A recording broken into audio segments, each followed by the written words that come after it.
আল্লাহ রাব্বুল আলামিন বলেন ওয়াইদা কুরিয়াল কুরআন ফাসতামিউ লাহু ওয়া আনসিতু লাআল্লাকুম তুরহামুন। আল্লাহ তাআলা বলতেছেন, দুনিয়ার মানুষ, তোমরা যদি কোরআন থেকে আলোচনা শুনে উপকৃত হতে চাও তাহলে দুইটি কাজ করো। কয়টি কাজ? দুইটি কাজ। এক নম্বর কাজ হলো ফাসতামিউ লাহু, তোমাদের কাছে যখন কোরআন থেকে আলোচনা করা হয় তোমরা চুপ থাকো। কি বলেছেন? চুপ থাকো। দুই নম্বর ওয়া আনসিতু, এবং তোমরা যখন কোরআনের আলোচনা শুনবে তখন মনোযোগী হও। কি করতে বলেছেন? মনোযোগী হতে বলেছেন। এক নম্বরে চুপ থাকতে হবে, দুই নম্বরে যদি মনোযোগী হতে পারো আল্লাহ রাব্বুল আলামিন বলেছেন আল্লাকুম তুরহামুন, তাহলে অবশ্যই তোমরা আল্লাহর পক্ষ থেকে রহমত প্রাপ্ত হয়ে যাবে। কথাটা আল্লাহ। তাহলে আমরা যদি আজকের এই জুমার আলোচনা থেকে অথবা যে কোনো মাহফিল থেকে কোরআনের আলোচনা থেকে উপকৃত হতে চাই, কাজ করতে হবে কয়টা? দুইটা। এক নম্বরে চুপ করে শ্রবণ করতে হবে, দুই নম্বরে মনোযোগী হতে হবে।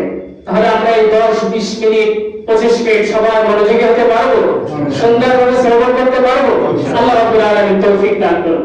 শুধুমাত্র তাই নয়, আল্লাহ তাআলা বলতেছেন, দুনিয়ার মানুষ শোনো, তোমাকে আমি অনন্তকে এমনি এমনি সৃষ্টি করি নাই, পৃথিবীর মধ্যে তোমাদেরকে আমি এমনি এমনি পাঠাই নাই, তোমাদেরকে পাঠিয়েছি আফাহাসিবতুম আন্নামা খালাকনাকুম আবাসা ওয়া আন্নাকুম ইলাইনা লা তুরজাউন।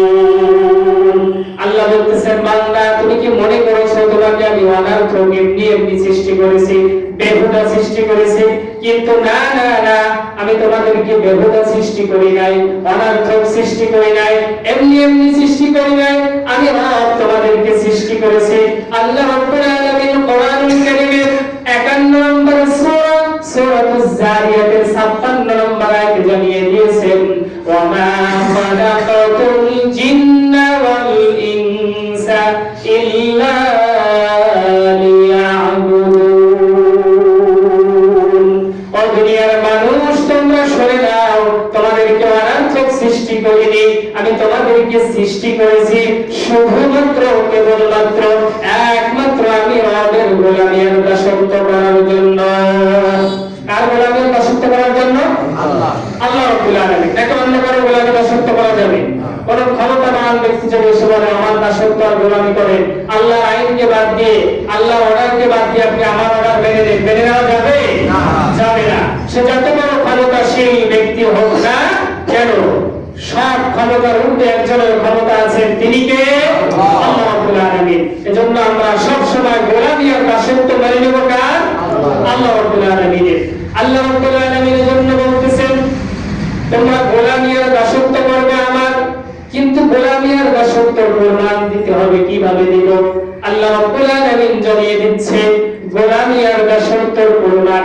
আমার কোন বান্দা যদি পৃথিবীর মধ্যে আমার গোলামি আমার দাসত্বের প্রমাণ দিতে চায়, সে যেন 5 ওয়াক্ত আযানের পরে মসজিদে নামাজে সালাতে গিয়ে লুকিয়ে পড়ে। কথাকার আল্লাহ।